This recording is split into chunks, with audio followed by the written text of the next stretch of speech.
దేవుని వలన వచ్చి మెప్పు కోరక ఒకని వలన ఒకడు మెప్పు పొందుచున్న మీరు ఎలాగ నమ్మగలరు?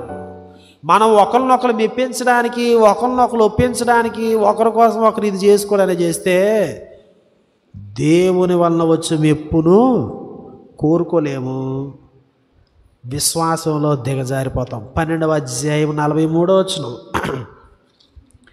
12:43. వారు దేవుని మెప్పు కంటే మనుషుల మెప్పును ఎక్కువగా ఆపేక్షించరు కనుక విశ్వాసం ఉంచలేదు.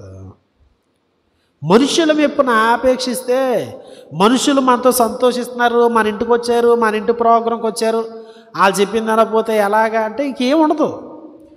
దేవుని కోసం నా ప్రియ సహోదరి సహోదరులారా గమనించాలి, దేవుని మెప్పు కోసం ఆలోచించాల్సి వచ్చినప్పుడు దానికోసం నిలబడాలి. సో 10 మంది ఉన్నారు అంటే గలతీ పత్రిక 1:10 పౌలు, నేను ఎప్పటికీ మనుషులను సంతోషపెట్టువాడనైతే క్రీస్తు యేసు యొక్క దాసుడను కాకేయపోదును అన్నాడు ఆయన. నేర్చుకోవాలి మనం ఎట్లా ఉంటుంది. ప్రతి ఒక్కరూ ఎప్పుడు బలహీనలు అవుతారంటే మన ఇంట్లో ప్రోగ్రెస్ జరిగినప్పుడు, పెళ్ళిళ్ళు ఏంటి, తర్వాత మరణాలు, స్మారకూటాలు, లేకపోతే వివిధమైనటువంటి ఫంక్షన్స్ జరిగినప్పుడు మనం చాలా బలహీనం అవుతాం. చాలామందిని కప్పెడతాం మేము. పాస్టర్ గారుగా చాలామందిని కప్పెడతాను నేను. నెలకి బోలంతమందిని కప్పెడతాను.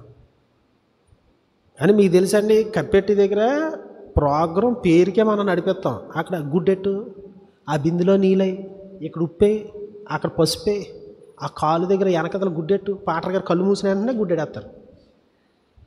ఇవన్నీ నడిపించడానికి ఒకళ్ళు ఉంటారు అక్కడ. పాటర్ గారు చెప్పి మాట కదా అక్కడ. ఎవరిని సంతోషపెట్టాలనుకుంటున్నావు? నా యొక్క క్రైస్తవ్యం, నా యొక్క విశ్వాసము ఎక్కడ కనబడుతుంది అంటే అక్కడ కనబడుతుంది.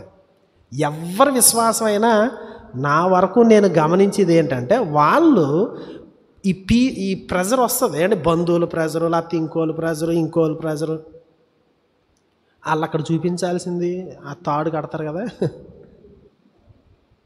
వీళ్ళు ఇక్కడ ఆ రోజు చూసుకుని ఇది